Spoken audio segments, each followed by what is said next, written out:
Yo, you look good, bro. You look I'm very surgical, physical when I'm lyrical. So bat it down with medical, something critical. It's gonna take a miracle. Bright lights with some spiritual, written down like biblical. I finally reached the pinnacle. Yeah. Welcome to the house, the one they talking about. Word of mouth, the boxing playhouse, without a doubt. All the latest and greatest boxing news, that's what it's all about.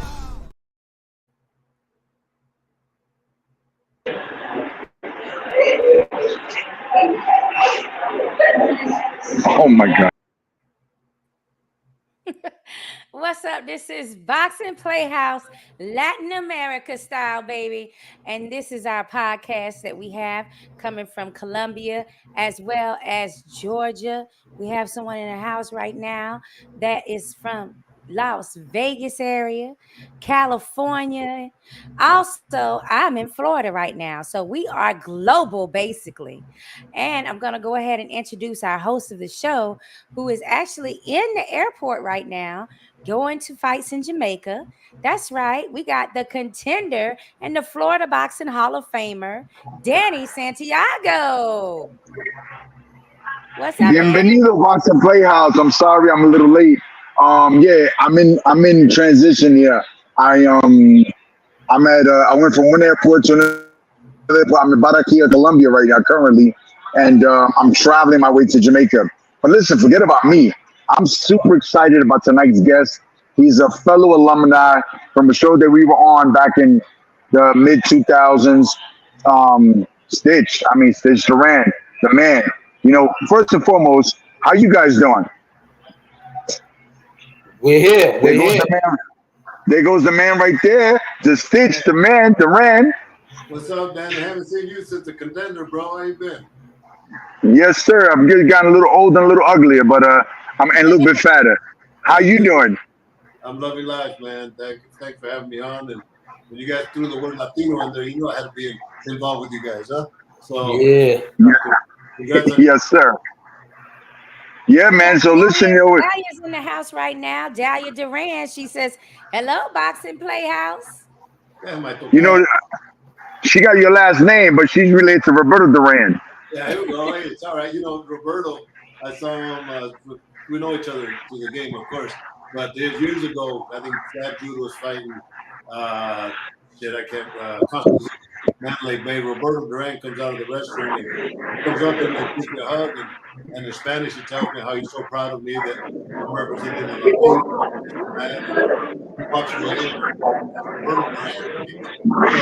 so that's a good thing. Hey, ¿tú hablas español? Pues sí, seguro que sí. Vamos a saludar a la gente ahí de Boxing Players en español. Saluda a todo el mundo. Aquí está Stitch Duran, el famoso, la leyenda del boxeo, actor. Vamos a hablar de todas las cosas que ha hecho este año, en los últimos años, hasta en Creed y muchas cosas. We're going to talk English and Spanish, okay, Sakura? Hey, yeah, that's awesome. That's what it's all about. Dahlia says that people think that you are related to her, Stitch. Oh, yeah. Hey, well, nothing wrong with that. Now that we got the long last name, that's a very strong name. So, nothing wrong with I think it's a very unique last name. So, I believe that somewhere down the line, you guys probably are related. Hey, well, we got the same nose, so that helps, you know. Yes, sir. Hey, listen, let me ask you a question. Hey, Sakura, maybe Dahlia Duran can ask this. In the movie, I saw the movie Duran. I've only met him once. I don't know him. I only know Dahlia, right? But isn't Duran part Mexican in some way, shape, or form? Yeah. Yes. Maybe she can answer that. And they have family in California as well as Panama and Mexico, I believe. Yeah. So maybe they are related in some like third world cousin type stuff. Exactly. You know, Ancestry.com can straighten this right out, Stitch. There's nothing wrong with that. You know, it's nothing. It's nice to meet families. Matter of fact, it's funny you say that because my dad, they're really huge family on my dad's side. But June the 12th of next year, there's still 7 of us out of 8. We're all going to go to Guanajuato, where my dad was born, and know the area and just kind of, get into the roots. So, we might be related down the road. Just I'll let you know when I come back. I would love to find out. I'm telling you, it would be amazing if we found out that Duran's love the boxing all the way around. Well, I've always said is, my name Jacob. I grew up as a farm worker, number raza, picking tomatoes and peaches. I'm that Mexican that they try to keep away, keep us out. But all my friends were Rudy and Jose and Pancho and Jorge, and I'm Jacob. And I'm thinking, how in the hell did I get a name like Jacob? I asked my mom. Well, I came from the Bible, right? But now I understand Jacob's a very strong name, and so is Duran. So I'm happy with my name. Oh yeah, you got blessed with two very strong names. Yeah, but people know me as Stitch. So, how you got the name Stitch? How you got the name Stitch? I had what's going on, man? Good talking to you, Ray. I had a school of kickboxing. I joined the military, the Air Force in 1972, and in 1974 I was stationed in Thailand and saw my first Muay Thai fight. So I studied the martial arts for that whole year. But I had a school of kickboxing, and I was learning to be a Cutman. I was making the transition, and this one friend. You guys remember the movie Kickboxer with Jean-Claude Van Damme? Yes. His partner, Dennis Alexio, the guy in the wheelchair, was an actual kickboxer, great athlete. And his sparring partner, I was learning to be a Cutman, and nobody would teach us in those days, right? But I saw what other guys did, and they got little pieces of tape, and they ripped them, and they made a butterfly. So David got cut. I cleaned it up. I put a butterfly, and he says, yeah, man, I don't have to go to the hospital. You save me stitches. We call you Stitch. So that's where the name came. And the last thing I knew about David is that he was a fisherman somewhere in Alaska.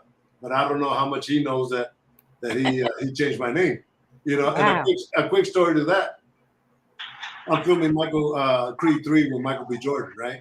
And this is my third movie with him. So I spent 8 weeks with him one-on-one, just me wrapping his hands, just him and I in the trailer. Okay. And so I'm asking him, I said, Michael, do you know my real name? He says, Stitch. I said, no. Do you know my real name? He says, I don't. He goes, yells out, hey, anybody know Stitch's real name? And nobody knew, so it's Jacob, of course. So I thought that was pretty hilarious. You don't know my name. It's the way it is with a lot of people. Did they nickname you that, or you gave yourself that name? No, Dave Rooney, man. Didn't you hear my story, bro? I can hear a little bit from you as well. Yeah, Dave Rooney is the one that gave it to one of my ex-fighters. Okay. I butterflied him and I saved him from going to the hospital to get stitches. And so, yeah, that's how the name came to be. Wow, it's stuck, man. It's stuck. Yeah. Danny's volume is off. Sakura? There you go. Yeah. I don't know if you guys know this, but in season 3 of The Contender, I had the honor and privilege of meeting Stitch Duran. Unfortunately, I wasn't around too much. I didn't make the weight. I was a fat bastard, and they kicked me off the show. But the time that I was there was really cool. I got to hang out with him for a couple of days and be a part of some of the tests and stuff. And I'll tell you a quick little story about that whole Contender thing. And this is about Stitch, but I'm going to tell you, I got kicked off the show. And later on in life, 4 or 5 years later, I got to come back and beat some of the guys on the Contender, and I'm undefeated against them, so it's not too bad, right? Yeah. Yeah, that's an amazing story. It's like comeback Danny. Redemption. Yeah, well, when I was on the show, I mean, it was I've never competed under 175 pounds, and it was a real challenge for me to get there. But I got a phone call, a friend of a friend is friends with Sugar Ray Leonard. And they're like, look, can you make 68? I'm like, I don't know. They're like, well, it's $1 million. I said, let me cut my leg off and see what I can do. And I went for it, I got down to you have to show up at the weight like about 190. You have to make weight by a certain time. You have to pass all these tests. They put us through some strenuous workouts, with no rest and stuff. We all stood in the same hotel. We all couldn't speak to each other and stuff like that while we were on the show, which I'm sure Stitch is very well aware of, where he was a part of the show. But I was the only one allowed to go run. I would go run down Wilshire Boulevard, because it was we were on a studio, the whole thing was in a studio, and I got down to like 184 pounds, and they were like, look, you ain't gonna make the weight, my brother. Let's just make it about some other stuff, and they they gave me a one-way ticket out of there. But it was a good experience. I got to meet Stitch. I got to meet obviously Sugar Ray and Buddy McGirt was a part of the show that year, and Pepe Carrera was one of the coaches and stuff, and it was awesome. I mean, Stitch being there was I dare to say that I used to love watching him work the corners and stuff like that. And people don't understand that he's done a lot more things, like not just a contender. I don't know if that was the start of it all, but he's been in kickboxing movies, and obviously he's been a part of the Creed franchise. So like this guy's amazing. Just to have him on the show with us today it's unbelievable. No, it's been a blessing, Danny.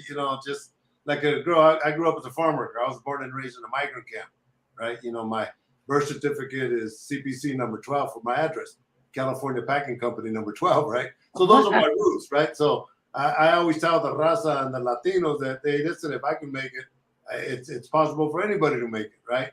And I always tell those people that line that we're all scared to cross, you don't cross it, man, you'll never get there, right? But you're right. You're talking about the Contender. I did that reality show, and with the UFC, I think I did like 23 of them. And bro, I've been in 7 movies, big movies. Wow. And to this point, I've never asked for one job. I've just been a proud Chicano that can't kiss nobody's ass, and so I've been blessed. So I know I have. Hey Stitch, how do you stretch yourself out like an octopus with all the work that's demanded by you? My wife and I were going through my schedule. I'm booked all the way till the 13th, I think, after the Super Bowl. But yeah, I had this weekend off, and starting next week, I'll go all the way to January. I'll get every weekend off. But in reality, Ray, is like next week I'll be working with Shakir, but it's here in Las Vegas, so no traveling. Then the week after, I'm working with Andre Berto. He's fighting Robert Guerrero. That's back in Vegas, and then I go to Houston with Shane Mosley Jr., and then I go to Fort Lauderdale with Robesi, and then I'm working with Lara, and then I BC. Hopefully we'll see you. Hopefully, I'll be there. Yeah, because it's in Florida, so maybe hopefully we'll get to see you there. This December the 9th. So then huge fan of Robesi. Huge fan. It's great because we fought in Japan. Yes. Last time. And it's funny because he's one of the defectors, right? Well, the embassy, the Cuban embassy, told the promoter that they didn't want Robesi to represent Cuba with the national anthem. Yes. And the flag. And he says, "Fuck you! I'm representing my country because it's my country." And he did. Him and Salas. So a lot of respect to them for sticking up for their rights. Absolutely. I heard about that. It was on the NUA and Fulton main event card. 100%. And Robesi apparently may be an opponent for NUA when he decides to go up one more division. I'm looking forward to that too. But yeah, Cuba is dead wrong for that one, Stitch. Yeah. And it's great because I work with quite a few Cuban fighters, Ugas and all that. But it's nice to see their storyline. Number one, all fighters, Danny has a storyline. They've all come from nothing, and their only dream is to become a world champion, right? But the sacrifices that go with getting to that level are extremely, extremely, extremely hard, and it takes a lot of resilience to continue. You can talk to Danny, and he'll tell you a lot of horror stories.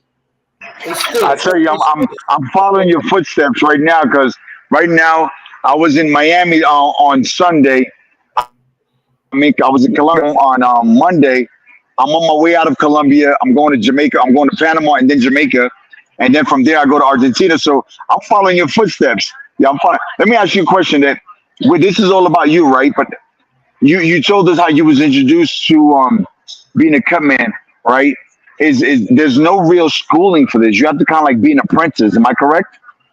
Yeah, Ray, I'll get right back to you on that question. Hold on, man. But let me answer it real quick.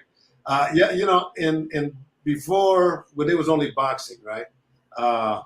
These Cutmen thought that what they had was their secret. And I told you at that point, I was a trainer in kickboxing, and I was learning how to become a Cutman. And I'll never forget, Bone Crusher Smith fought Marvis Frazier in Richmond, California. And this guy did a good job on cuts. And I said, "Hey, I'm trying to learn to be a Cutman. Can you tell me what you did?" And he says, "Fuck you. I'm taking this to my grave, and you got to learn like me." He walked away. I felt about this big. And I said, "I'm never going to be like that man." So my job has always been to teach. And, you know, and the thing about it, in boxing, none of us have to be certified to be called professionals. Professional cutman, professional trainer. It takes, anybody could be a trainer, anybody could be a cutman. So, Ray, before we forget, you had a question, bro. My question was, I want to bring up Ace Murata.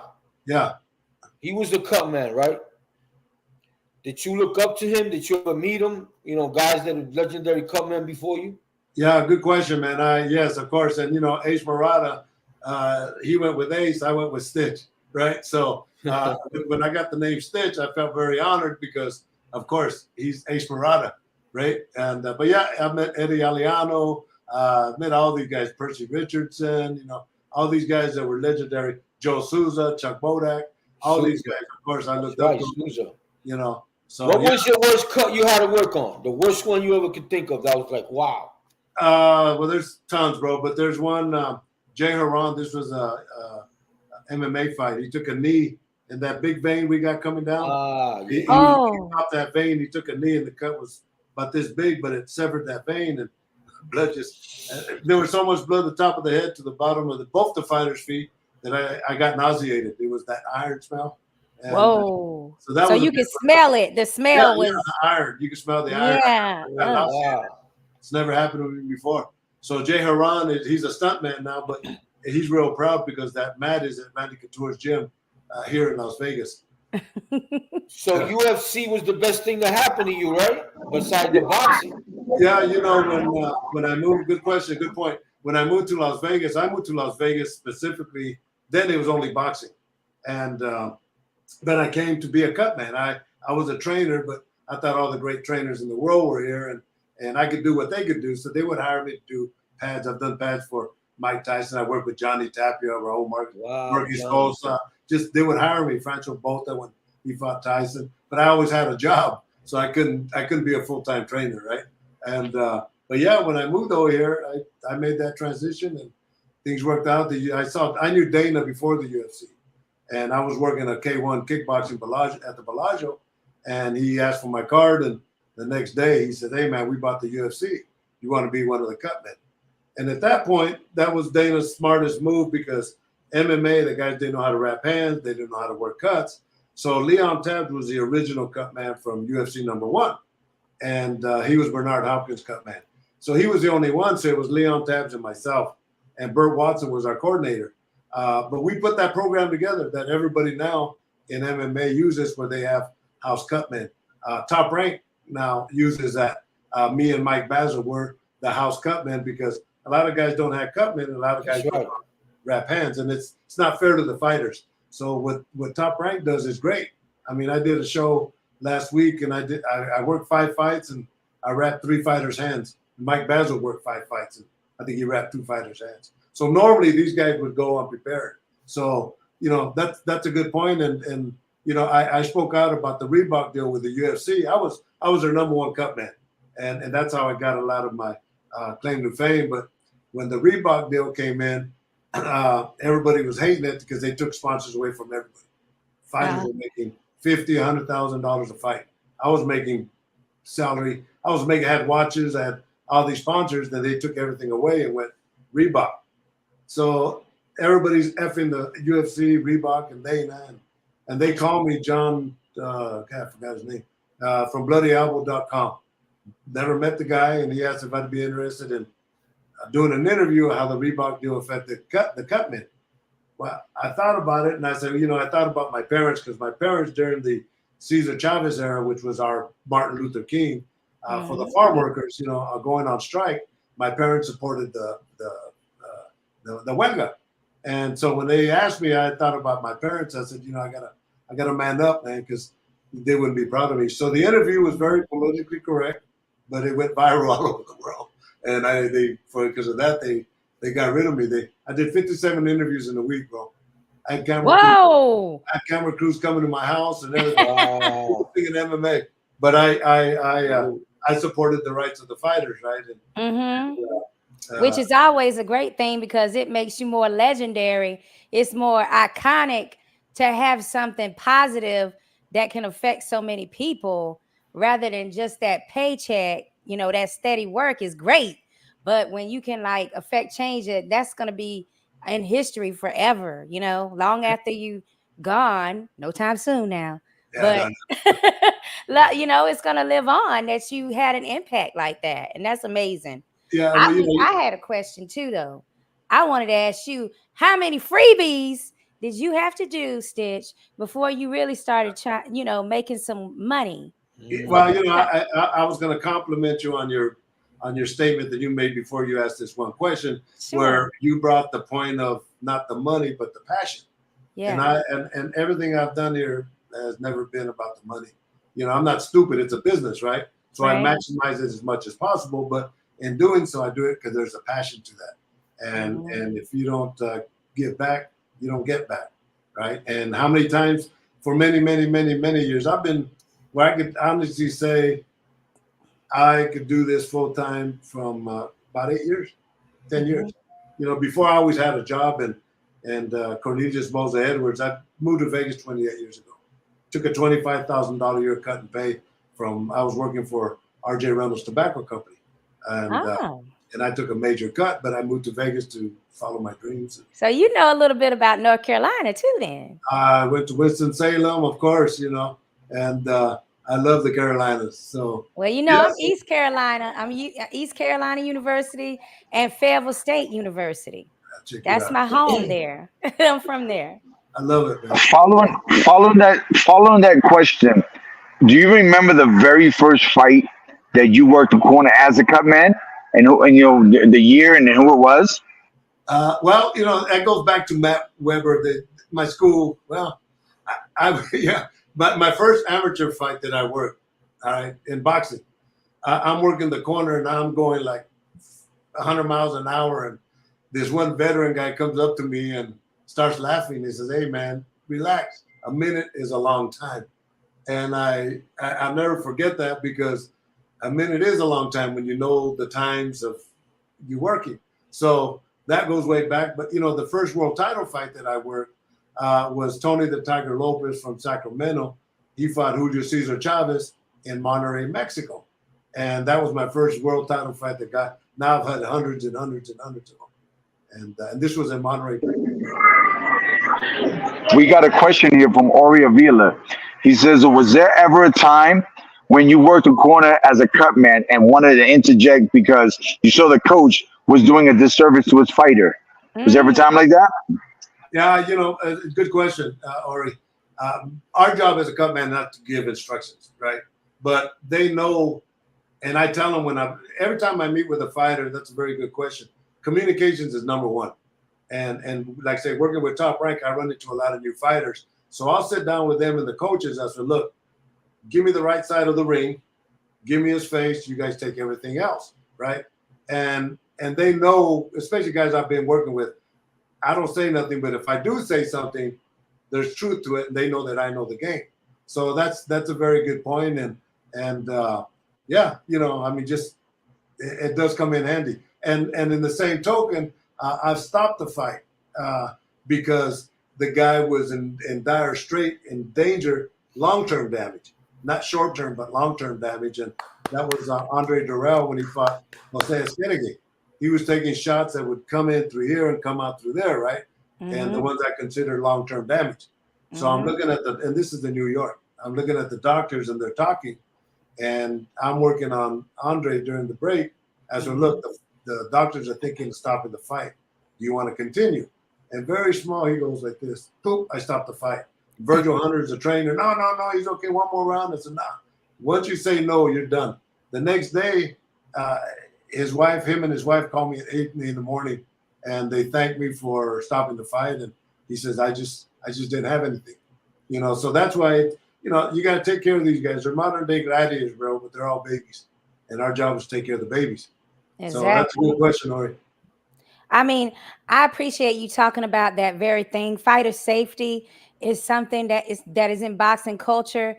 There's a lot of people that feel like, oh, well, the boxer signs up for it, and they know what they can. They know they can die in the ring and stuff.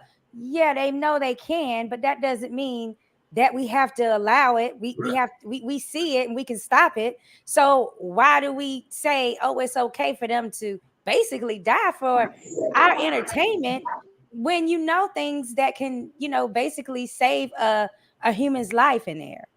That's a great point. And usually the ones that are making those statements have never been hit, right? That part. But about 23 years ago, I put a film together. I interviewed a bunch of guys, and Eddie Mustafa Muhammad, great Hall of Famer, light heavyweight champ. He said it best. He goes, the ultimate goal of a fighter, and Danny, you can attest to this, the ultimate goal of a fighter is to render his opponent unconscious. And that's the knockout. But the knockout creates long-term damage down the road. Concussion. Right. Yes, you're absolutely right. You're right. I mean, as a fighter, you always say, I'm willing to die in it. And there's been several occasions where I felt I was going to die, whether it was losing weight or I've gone into fights, I mean, just, famished and malnourished because of losing weight, right? But for me, it was worse the risk because I was fighting for money. I was fighting for the world title. And sometimes now as a coach that I am now, sometimes you have to protect the fighter from themselves, and I'm always I'm on the other side of the street or the other side of the fence now. So I look at these kids and I sometimes have to protect them from themselves and keep them from harming themselves because their life is in my hands now. So now I'm on the other side and I'm wearing a different pair of shoes, 100%, man. And let me add to that story right there. When I was filming the Creed movie, Michael B. Jordan would always come to me for advice. Authenticity for the game, right? Because I told him and Ryan Coogler, if I see something that's not right, I'm gonna bring it up to your attention. Well, they wanted that, so he asked who should give away the WBC belt, and I said that it was created by Jose Suleiman, Mexico City. He passed away. Bingo, his son Mauricio. So I see Mauricio in Dallas when Ugas fought Spence, and I told him about that, and he said, and both the Klitschko brothers that I worked for many years. They were both WBC champs. And he says, well, let's take, and they're fighting Russia right now. So as you guys know, Vitaly is the mayor of Kiev and Vladimir and Zelensky are kind of like the faces of the country. Of Ukraine, yes. Yes, of Ukraine. So he said, well, let's send him a picture. Vladimir, send me this response, Danny, and I'm going to let you guys listen to it because to me, it kind of says everything that you guys asked, but listen to this. Okay. Specialist stage with whom I spent so much time talking, and he actually saved my career on a lot of different stages. If Stitch wouldn't be in my corner, I would not make the record of 12 years being a champion. So that's so great to see you off, and Stitch is the man. That kind of says it all, bro. Hey, I love it. Yeah, that comes from his heart, and it really almost brought tears to my eyes because I took him away from the battle of the fight in Russia, and I got him into the boxing mentality for those moments. And actually, about a month ago, I did a show in Oklahoma, and one of the heavyweights was from the Ukraine, and the interpreter. We took a picture. Anyway, Vitaly called me in the dressing room. And he says, Steve, and he's the mayor of Kiev, right? Steve, I think about you all the time. I love you, man. I miss you, So, yeah, I know what you're talking about, Danny. I mean, I hope you panned that name. Did you pan the name already? Oh, 100%, bro. Yeah. You got to, right? That's business. Of course, it is a business, yeah. No, I trademarked this name a long time ago. So I was going to say that message means like so much more because now, since the war, we know how much of a big heart they have. Like, it's like they have way more heart than Americans. I don't know if I could just get off my couch and go fight like that. I mean, they got crazy men and women out there just like, I'm a part of this. I want to fight too, Well, even like Usyk and Lomachenko, the country told them, you guys go out there and represent us by fighting that fight. And you encourage so many of the Ukrainians. So. And it's true. They do. They really do. I mean, I love seeing all the Ukrainians fighting now. I try to, I'm a big patriot. I love America. I was able to represent the United States across seas in Finland, Sweden, Denmark. I did it in baseball and boxing. I try to join the military, but I had some injuries, I had some knee injuries and things like that, and I wasn't accepted, right? But I always wanted to. I wanted to be in the Air Force. My uncle was in the Air Force. My other uncle was in the Marines, but I was able to fly a few planes when I was younger with my uncle. He let me handle the stick for the helicopter, and I was in love with being a pilot. And when I tried to enlist at one time, I wasn't able to because of the injuries that I had. Fortunately for me, it never stopped me from athletics. I've always been able to excel in athletics, but I did wanted to join the military one time, and I wanted to, serve my country. It changed my life, and I was gonna go in with one of my best friends, and he kind of cheesed up the last week, right? And now, his sister says, what would have happened to him if he would have joined the military? Because he's no teeth now, and just he never succeeded in life. Okay. The military changed my life. So I see Coach Lou Azevedo as being a trendsetter. How do you stay relevant? I guess relevant through performance, right? That's the only way you do it is, like, say, I've never kissed nobody's butt or anything like that. It's just taking care of people and doing a good job, man. That's but I a little bit more active now on social media. So that's the new trend, right? I think Ray and I were trying to get on, and we needed help. We're a little on the older generation, right? So that's just kind of doing what you love, dude. Stitch, last time I saw you, we were in Vegas for the premiere of the George Foreman movie, and we were at that event, and we got to see you, and I got to take a photo with you and stuff. But I was telling you I wanted you on my show, and you was like, yeah, okay. And then you walked off from me. I said, wow, he must is not with this technology. That's what I thought. Yeah, that's me. I especially like StreamYard. My wife says, no, you got to go to Chrome, and that's all right. But thank God I have a good wife. So yes, thank God I got a Spanish Ray and a Danny Santiago, so we could have this conversation. I wanted to know, while you were in the military, did you have were you in the boxing scene then? Because I know that certain like the Army had a huge boxing program back in the day with Kenny. So Coach Kenny. So did you have any experiences then? In the Air Force, I was in the Air Force, and okay. I didn't have those programs for us. When I got to, but I always told myself if I was stationed in the Orient, I'd want to study the martial arts. That was during the Bruce Lee era. Yeah. And of course, they sent me a place called Thailand. Shit, I don't even know what Thailand was, but I knew it was there during the Vietnam War. We were the base that had the B-52s that they would load them with the bombs that go to Nam and to drop them. So that was our base, and I was a cop. So my job was to take care of, make sure that these bombs didn't explode by some terrorists or something. So you was a tough ass. Like they had to like. that's where I studied the Muay Thai system. So and Taekwondo. Yeah, sounds like you had to be mean over there. Yeah. When my uncle was in the Air Force, I was a part of this cadet crew that we used to work on B-52s. We used to clean them and things like that. I still have the Air Force cadet jacket that I had when he was in the military and stuff. And it was an amazing time to be around those planes and stuff. And I actually, when I was growing up, I actually thought about baseball, being a typical Puerto Rican kid from the Bronx. And then boxing was introduced to me by a Cuban guy.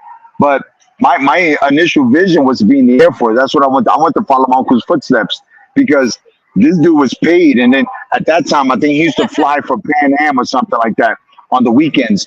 But listen, I want to ask you a question that I see a picture of Ray's dad. Is there something in there with you and dad? Like, Ray, is there a story behind there? Air Force veteran. You guys are speaking about the Air Force. He's right here. Yay!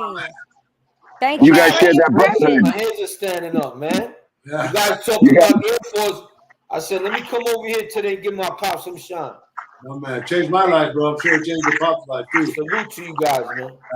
Yes, thanks for your service. Thanks. Thank you. Veterans Day's coming up. And,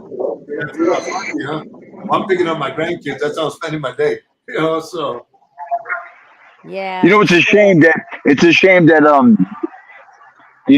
I don't live in America anymore. I live in Colombia. Got married, moved to Colombia. I love it here, but I love America. I'm a red, white, and blue all day. It's a shame that people take for granted the sacrifices that my uncle, my grandfather, people like yourself have made. They just forget, they're like forgotten heroes. Forget about people in the boxing ring. The reality is that you guys are the forgotten heroes, because if you didn't go defend go defend our territory, defend our flag, defend our people, we wouldn't have a country. We wouldn't be able to live the way we would, and we wouldn't have the liberties that we have. And I know I'm getting a little bit of softy here and a little bit off subject, but it's something real near and dear to me that a lot of these veterans, especially the Vietnam vets, they don't get no love, man. They get kicked to the side, and that really does trouble me. Yeah, well, I appreciate it. Yeah, no, you're right, man. There's a lot of sacrifices that were made by young guys. Everybody was like that. I think 18, 20 was the average age of soldiers, and, look at your kids at 18, 20 years old, they're still babies, so. Were you married when you were, when you first got in? Were you married? Yeah, I right after basic training, I got married before I went to tech school, and then yeah, so I was like 20 years old.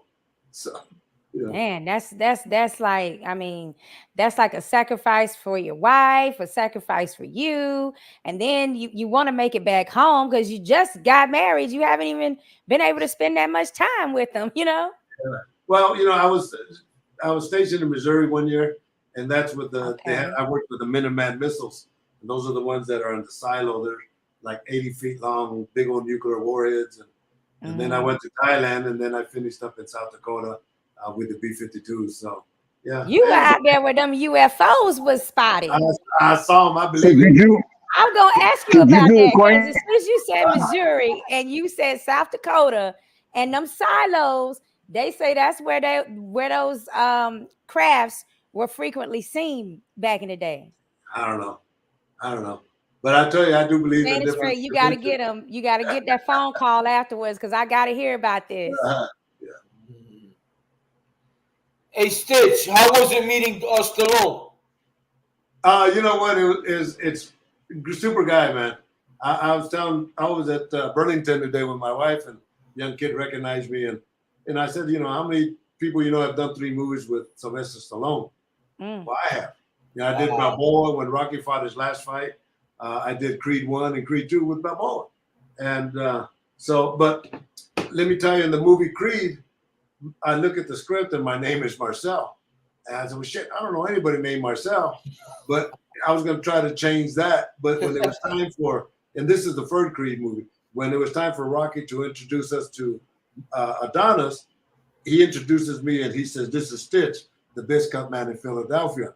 And bro, Ray, you don't think my heart went like this? I said, man, that's awesome. The next day I thanked him. He says, no, he goes, it has to be authentic. Unbelievable. And so, yeah, but a super, super, super guy, man. And yeah. I noticed that when he was doing a lot of the moves in Rocky, man, he was pretty good in rehearsing. I told him, I said, when we were working the corners, I said, without being a corner man, you did everything right within the time limit of under a minute. His dialogue and everything was super. And but let me show you this one picture. Everybody, especially the raza, they always confuse me with. Let me see if I can get it to you here. Edward G. Olmos, right? Oh yeah. The actor, right? So we're on break, and it's me, Sylvester Stallone, his buddy Frank. And we're talking to the makeup people on break, right? And Frank is bragging about me. Well, Stitch this and Stitch that and so. And then he says he looks like Edward James almost. Man, about like this, Sylvester Stallone has his arms crossed. He goes, more like Edward James almost, and walked away. But talking about a shot, right? Not a bad shot to take, bro. Unbelievable. You got to take one. I mean, hey. Stallone calling me Edward James almost, and then me and Edward James almost we know each other through everything. We've done things together, and I send him a message. He goes, yeah. People call me Stitch all the time. What do you think about Stallone getting now the movies with Creed? He's not in there no more. What they? Well, he wasn't in this last one because of some kind of disputes that he had with the producer. But you know, keep in mind, and that's why, you know, we're talking about educating fighters. Same thing with musicians, same thing with actors, is what happened. Sylvester Stallone wrote the script for Rocky and he sold it to Irvin Winkler, the producer. This was years ago. Well, he has the rights to it, Irvin Winkler. And Sylvester Stallone basically sold his soul to them for the Rocky franchise. So he wasn't happy with that one, but he says he'll do the next Creed 4 for Michael B. Jordan. Oh, that's great. Danny, go ahead and say. Hey, listen, I'm gonna be going off here soon because I gotta check. I gotta get on the plane real quick. Mr. Duran, look, it's an honor and privilege to be speaking to you once again after so many years. I want to send you many continued blessings, and I hope to see you real soon, somewhere at the fights. God bless you, my friend, and here's a big hug right here from Colombia, my brother. Que viva Puerto Rico, as Don King would say. All right, my brother, be good. Peace out, family. Safe flight. See you in Jamaica. There we go. Yeah, Danny is like on the move right now. He's in high demand. So hopefully he's going to be able to be a legendary coach as you are a legendary stitch man. You know, people say, yeah, legend this and that. To me, it's all right. It ain't all, it ain't what it seems to be, you know. I'm just like a normal guy. I know I'm blessed. I know I'm blessed, you know, and but yeah, that's kind of sometimes a little embarrassing. You're a legend, you're this and that. Hall of Famer. You're a Hall of Fame already, man. Yeah, well, that's it. All that. You know what Dusty Rhodes said, right? He said, I'm still in my prime. Yeah, I'm just warming up. That's what we're, apenas nos andamos calentando. We're just warming up, you know, and it's true. You know, I got some major things coming up in the new year. Let's hear it. Let's hear it. I'm meeting Friday. Well, I'm working with a group that created a cream for cuts. It has CBD and vegetable stems. So I have ingredients for the rapid healing of cuts. So when they call me, I, of course, you know, I work with R.J. Reynolds Tobacco Company. I asked him, well, what proof source do you have?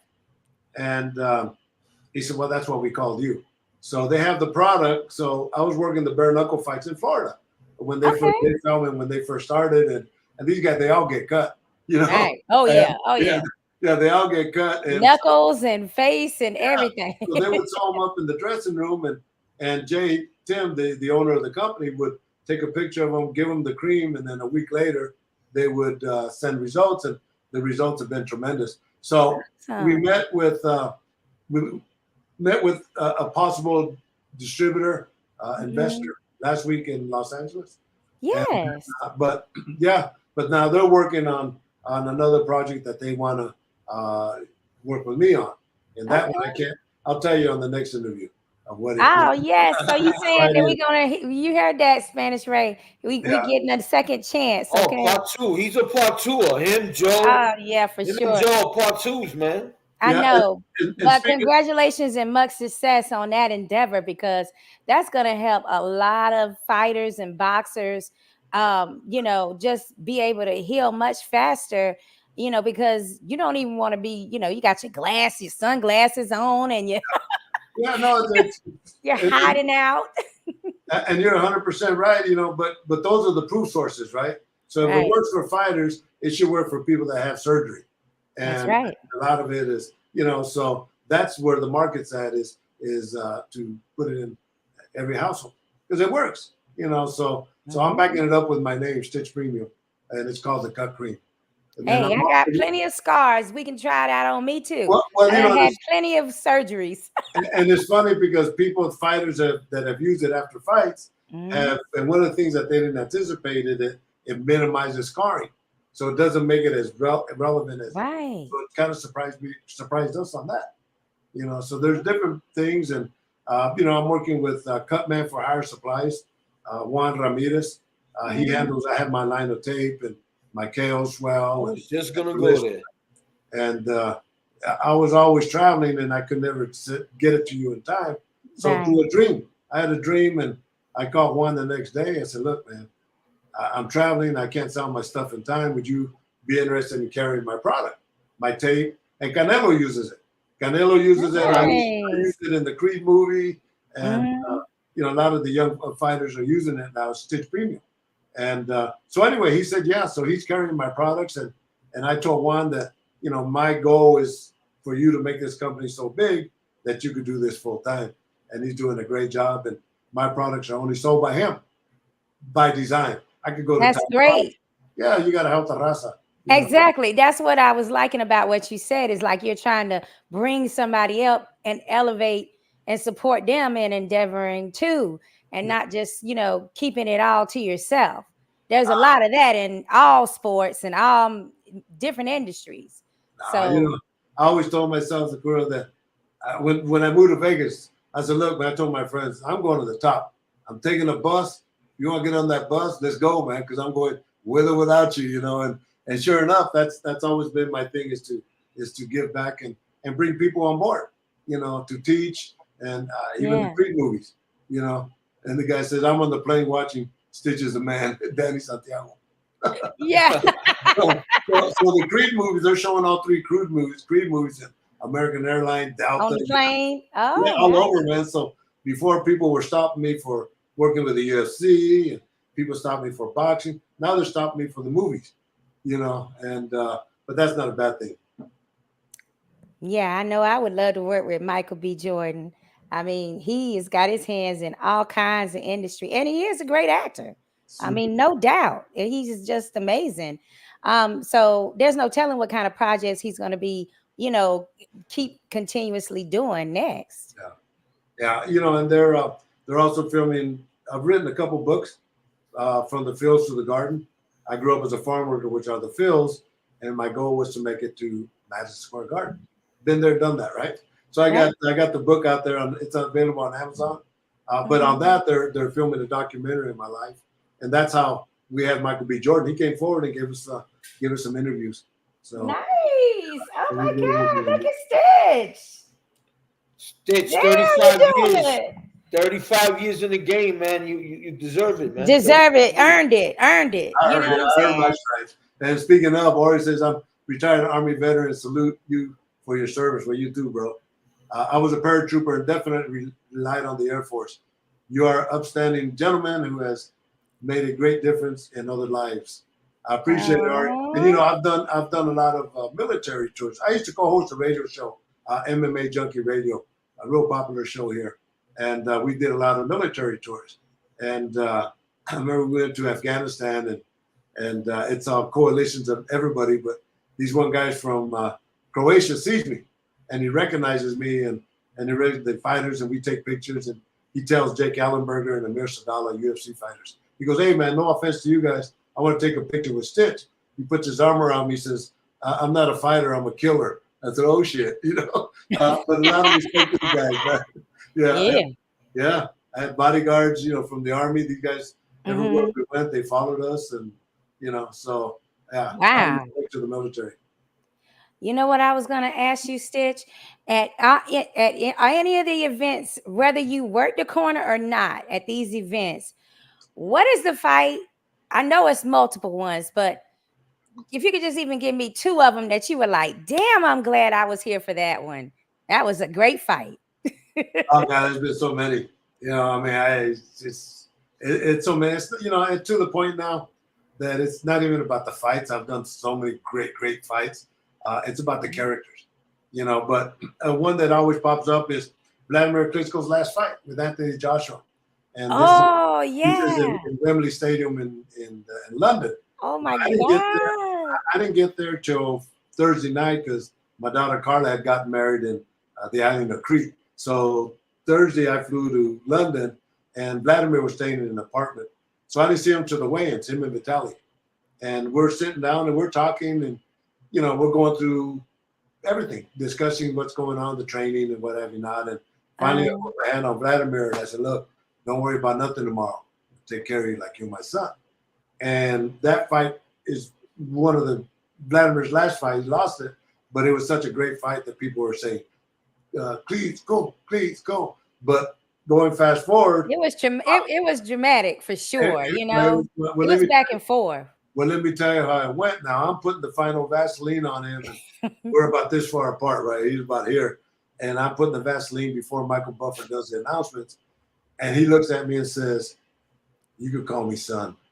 Oh my God! And he was in the toughest fight of his life. He lost his world title, but but months later I ran into him in Germany and haven't seen him since. But I said, Vladimir, that one moment, why? That's how I said. He said, Stitch, there's very few people I trust in my life. You are one of them. Hey man, I like that. I heard about that. I heard a lot about that. That was very sweet. That was sweet. You know, you can't pay for those moments. You know, those right. Those are moments that are priceless. You know, those are the things. Those are the reasons why I do it. You know, and I've been blessed and got Lucas right there. Lucas Biggers, he's on Heavy Bag Boxing, and I do a podcast on his show on Tuesday nights with him. Oh, so, nice. What's up, Lucas? Yeah, so we might have to try to get you on there too, Stitch, when you have time. Yeah, of course. You know, I as you guys can tell, I do a whole bunch of interviews, right? But I call it barbershop talk. But yeah, that's what we're doing. Yeah, but I understand because I told you I came in with it was called the 13th round here in Las Vegas. I came in as a guest, and Nick Ward had lost his co-host, so he asked me if I would stand in. And 10 years later, I said, "Man, I gotta go because I'm so busy with my work." But the point is, guys like Emmanuel Stewart, every time I would call him for an interview, he never said no. So I respect people for that. And you know, like I was down with Ray, you know, an hour before, the day before, confirm with me, and just it's a business. And for you to go out there and ask for something, it's what you do. Why not? There's this young guy, Charlie from the UK. I did his first interview. Now he's traveling the world with all these big guys, and so he made it to the top. So that's what I was gonna say. Like, that's my dream, to be in the UK with those boxing fans. Those specific boxing fans are just amazing to me. Like, whether their boxer loses, whether he wins huge, whatever the case may be, they are ride or die. Like, they follow that boxer through their entire career. I love that about them. And I just want to sing Sweet Caroline with them one time, right, Stitch? Yeah, exactly. Yeah. I can't sing, so I'll let you do it. All right. Hey, well, Stitch, I might be. Stitch, I didn't hit you up because you were famous, man. I hit you up because my son calls me from Vegas a lot. And the day he met you, Taino, shout out to my son Taino, said, "Pop, I met that guy Stitch. What a great guy." Yeah, I appreciate it. Yeah, I do. Like I say, it's barbershop talk, but it's because I work on weekends, right? So usually if the fights are stateside, I'll leave on Thursday, do the fight Saturday. The way is Friday, fight Saturday, I'm home, And so Monday through Wednesday, I ain't doing nothing.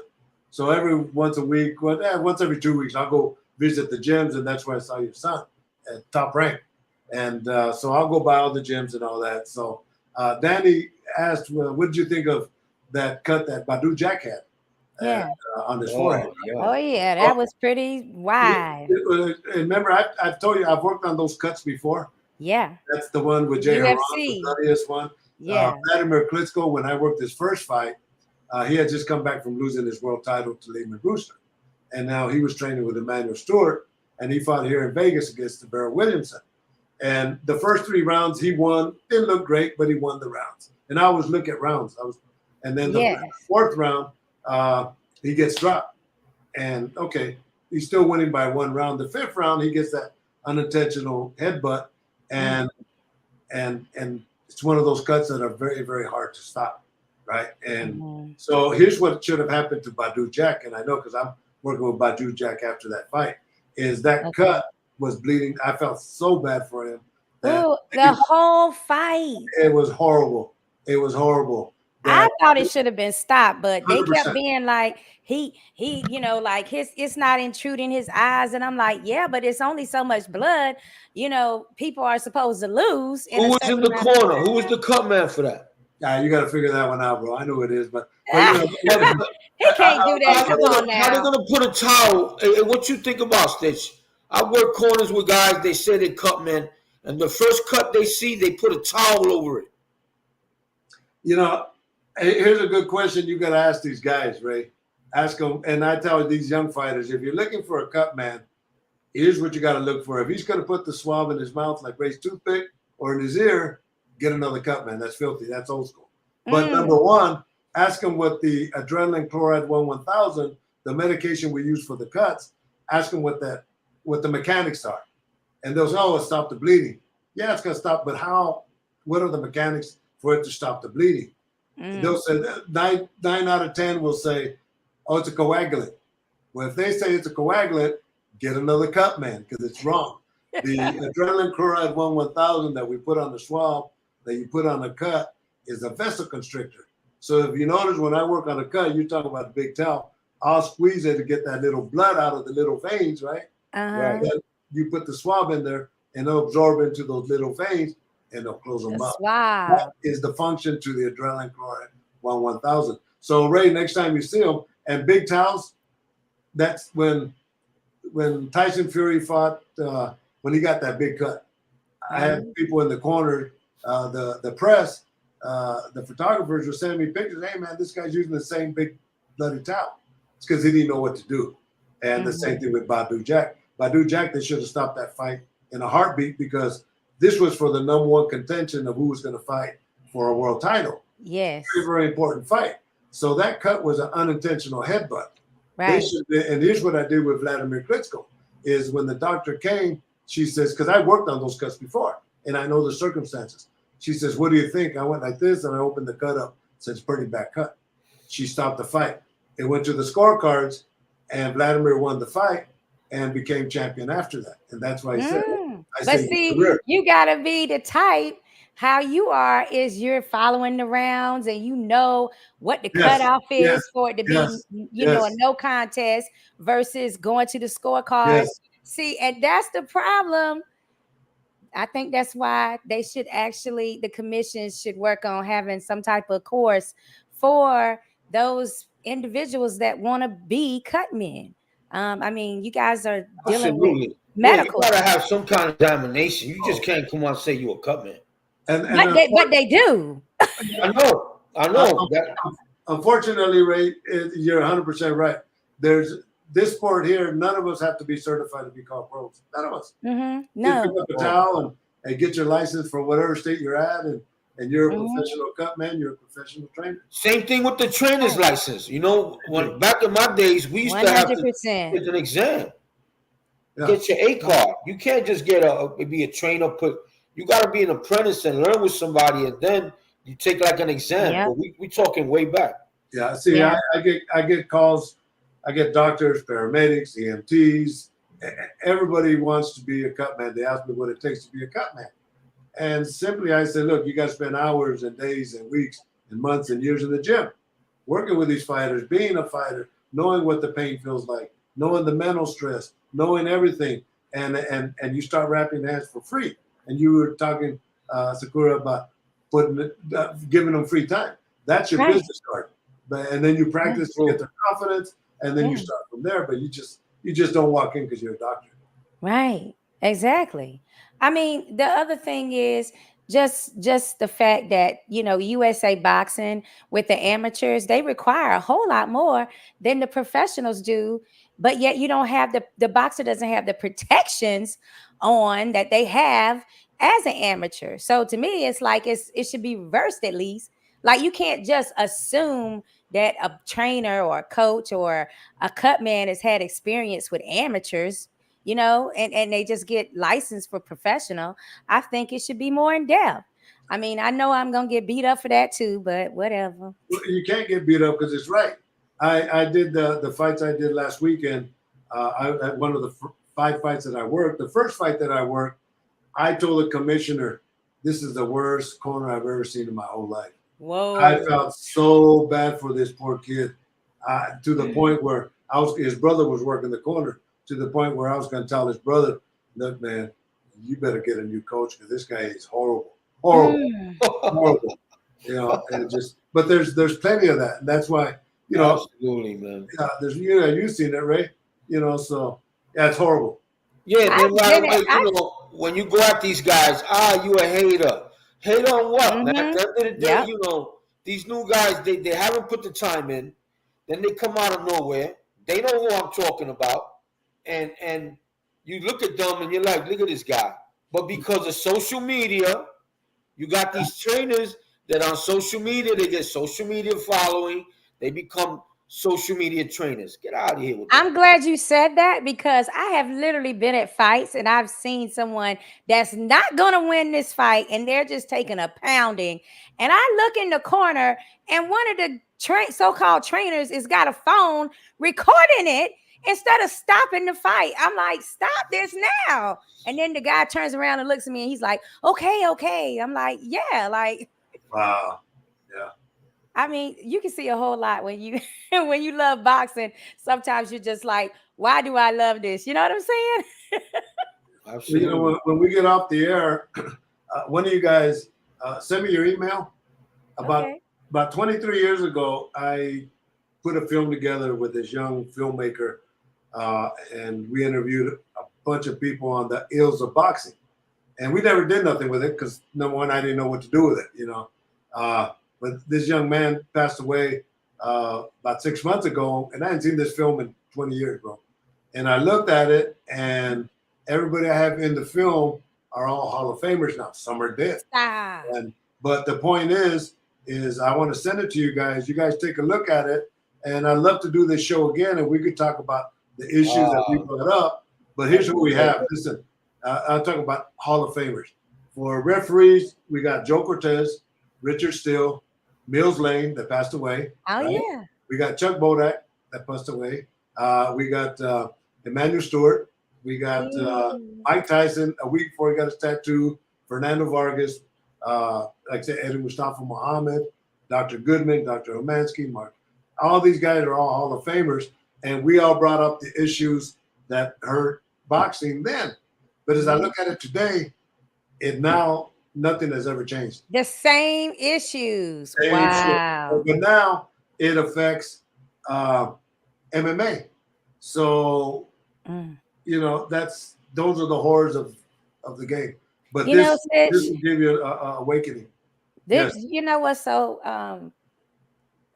so touching right now is last night I was thinking to myself and I literally was saying, I want to do another fighter safety segment. I don't know what I can do or what have you, but now it's a night later. I wasn't even supposed to be up here because my voice is almost gone, but Danny had to go on the flight and you're saying, let's do this, another show, and it's going to be concentrating basically on the things that we can change. I told you you better come on. What did I tell you? I said you better come on today. Yeah. Yes, sir. I told you.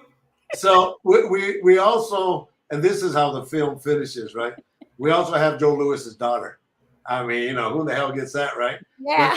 But she really finished the film in proper perspective, and hopefully you could hear what she says. I'll see if not then. So could you hear that last one, Vladimir? Yeah. Okay. Yeah, we heard it. Here's what Joyce, beautiful girl. Here's what Joyce.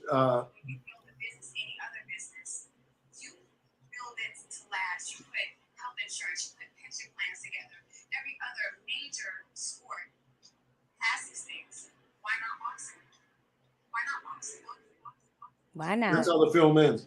Why not boxing? Why not? Yeah, and you know that's the horrors of what goes on. That unfortunately nothing has ever changed.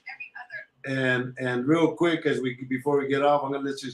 Mike Tyson was phenomenal. He gave me some heavy duty shit, man. Tyson? And, Mike Tyson. And listen to this. Now this is 23 years ago. All right. And here's what Mike said. Listen to this. And others, can you see this picture? Yeah. Yeah. All right. I see it. So, I screwed that up. So here's what Mike said. Let me see if I can get it.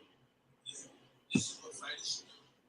We fight guys like me, Holyfield, Lennox Lewis, Oscar De La Hoya. We take a percentage, they automatically take a percentage. Boom. But it's not necessarily for us. Not for us.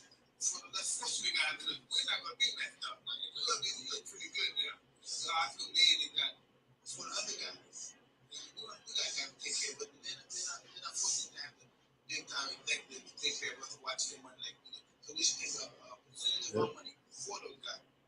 crazy. I couldn't hear that much, Stitch. What was he saying? Well, he said, what guys like me, Holyfield, Lennox Lewis, Oscar De La Hoya, when we fight, get some of our money. Let's give it to these guys. Let's, put a association. We're not hurting for it. Let's help these guys out. Right. That was Mike's statement. And yeah, I think somebody calculated one time, and you only have to do like 1%. Well, not only that, but then Mark Ratner. See, there's monies that could come in. Number one fighters like Mike. Yeah. When he signs a contract, say, okay, you know what? Put $50,000 towards the fighter association. Just out of his personal bank. Yeah. But it's a tax deduction anyway. And he, you don't have to buy a $50,000 watch. You could don't. And anyway, program it. But also, Mark Ratner, which was the head of the commission in Nevada, says the money comes from the pay-per-view.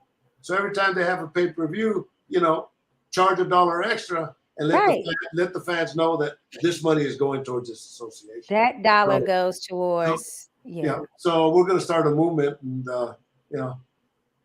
I would love to see some movement.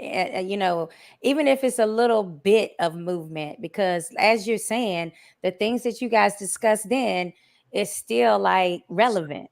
It's still dementia pugilistica, the punch drunk syndrome. I mean, everything, contracts. I mean, I've made statements that. A lot of these young fighters, they don't realize when they sign with a manager that the maximum they can go negotiate from 1% to 33 1/3%. 33 1/3 is what they mostly want. But the managers won't tell you that, right? And there's Rolando Arellano, which is Fernando Vargas's manager. He speaks in this documentary. He says, if a manager is charging 33 1/3%, he should be able to pay for your rent, your cost of living, your training, so that he could recoup his money down the road. It's an investment for him. But if he's only making a phone call, pay him 10%, 15% as an agent. He's not your manager. So that's education. That's deep. And that's some things that a lot of people are not going to want out there, Stitch. I'm telling you. But it, and I know it. Of course. But you're who cares about them people? My job is to take care of the fighter. Right. Educate them. If anything, people say, what's your legacy? Forget this and that. My legacy is that I made this game safer for the fighters. Bottom line, Pretty much. Yes. Stitch, look. You see that? Or you can't see it? No, the screen is black. Yeah, it's black. Let me see something. Oh, Lord. All right, that's Danny, right? Yeah. Thanks, Ray. That dude is my guy. Oh yeah, he said that before. Now I want to tell you, Coach Louis has a question though. Hold on. I want to tell you, thank you. You my guy, my man. Absolutely. I mean, Stitch done dished me, so I know it had to be because you Spanish, Ray. No. I speak North Carolina. Yeah, I speak Southern. That's all I speak, Southern. They talk to me Spanish. I mean, people walk up to me and they just start speaking Spanish, and I'm like, sorry. I'm not one of them. Huh? I only know Southern. That's the only thing I speak. Yeah, nothing wrong with that. So Coach Louis, he says, I got licensed for pro boxing before amateurs, but I'm working for free as a help to learn the game. I've worked about 22 pro fights, and I'm not even close to being a well-rounded trainer. I only dream of being one of the best trainers in the world. Thanks, Stitch, for your story. Thank you. But yeah, right. He says, hey, that's your dream, bro. That was my dream too. Unless you have those dreams, you can't go forward. But listen, man, you got 22 fights under your belt. And, keep learning and ask questions, and that's teach. We're here to teach and take care of the fighters. And he's a really genuine person, so he's very caring about the actual boxers too. And I think that's like the number one thing that all Cutmen should be about. Oh yeah, no, of course. Just to see the different personalities in the dressing rooms. Ray, you've been there. You've seen them all, and it's some just don't know. And it's a shame. Ray, what was Camacho like in the locker room? Oh, here we go again. You really want me to go there? I can't do that, man. Listen. I mean, before the fight, he just Oh, was hyped the whole time. I mean, he was an energy bunny. That dude, he had adult attention deficit disorder, man. The You talking dude, about Hector?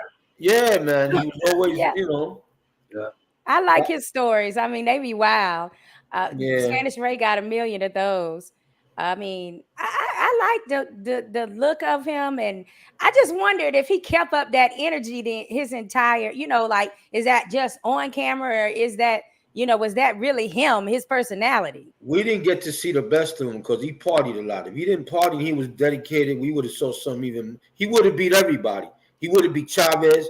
Everybody he lost to, Trinidad, he would have beat. Even De La Hoya, he would have beat him. Mm-hmm. But you can't do both. And I don't know how he did it. I don't even know how he got into that ring and he was in shape for De La Hoya, okay? And I still heard him messing around on the airplane. Like, so I don't know what to say about that. He was a legend. Loved watching him fight. And he's the one that brought out this creative walkout music and outfits and everything that went with that, right? And so yeah, that was pretty cool. Oh, absolutely. And I actually was able to talk to one of the designers, that sold all of his outfits, and she said it was 100% his ideas. Yeah. She just went through with what he already had conceptually in his mind. I mean, Since that's he was pretty little, he amazing. was doing that. With his little toys, with his toy dolls, he used to dress them up. What? Are you serious? I grew up with the guy. I ain't gonna lie to you. Yeah, it's cool. I got my son's 29. When he's like 3 years old, Camacho's holding him in the ring. That's one of the classic pictures for him. Oh yeah, that's got to be like. I mean, I'm blowing that up, and it's on my wall when you first walk into the house. Type of photo. Stitch, you gotta come out with your own gear in the corner. Stitch wear something. Some of the name gotta keep going, man. Talk to me next year, bro. Okay. He already got it in the works. It's in that brain. I already know it's there. That's it's one of the things is, you put yourself in a position, and marketing is such an important, it's a business, right? And I think Lou wanted to be asked about being relevant. But to this point, everything that has happened to me, everything that has happened, I've never asked for one job. I can't kiss nobody's ass, man. That's amazing. Not my nature. I had a chance of working with Floyd, and when he was going through different guys wrapping hands, and one of my specialties is wrapping hands. And this guy's wrapping hands, and I told my partner, I said, man, too tight. I can tell right off the bat. And Floyd's going like this, and he goes in the dressing room, and him and James Prince, his manager, he's cutting them off. I could have said, Floyd, I'll wrap your hands, but out of respect for the Cutman, I didn't say nothing. And then Rafael came on board, and I'm glad he got the job. Yeah, for sure. I mean, we were a lot more people knew about Raphael once he got with Floyd, and that just made it like more special for him to be remembered in a certain way too. And Floyd, I heard he was a good cook. I heard he used to cook real good back in the day. He never invited me to his house for dinner. No, but we were good friends, right? And but Floyd took real good care of Rafa's, and I'm glad he did. Read Danny here. Look what Danny said. Ultimate food court, huh? Well, Stitch, we're gonna let you go for the night. I mean, we've been on here an hour. We appreciate you so much. I mean, I could have kept going. What about you, Spanish Ray? We got to do a part 2 with this guy. He's absolutely. I mean, I got to get this documentary. Yeah, I'd say, why don't you guys send me your email, and then if you could forward it to them, and it's like an hour and 8 minutes, but yeah, we did it basically on a zero budget, and but the interviews that I look at now, I think, wow, they're priceless. They're all priceless, and they're all educational, and that's really the main thing. So who knows? If things work out, I just might get some current interviews. We'll talk about how these came to be, because we didn't have the most expensive equipment. But forget all that. It's real rough, but the interviews are like tremendous. And if I could get new interviews with high quality people and the same questions, and then just do it, call it Boxer's Nightmare, 23 years later. I love it. I love that idea. So we'll see. All right. Well, good talking to you guys, Spanish Ray. Jake, listen, Jacob, my father and I salute you, man. Soldier to soldier, man. Amen. It was great having you on, man. Thank you very much. All right, Thank you so much, Stitch. All right. Thank you, young lady. All right. All right. We'll see you next time. Adios. I'm very surgical, physical when I'm lyrical. So bat it down with medical, something critical. It's gonna take a miracle. Bright lights for some spiritual, written down like biblical. I finally reached the pinnacle. Yeah. Welcome to the house, the one they talking about. Word of mouth, the boxing playhouse.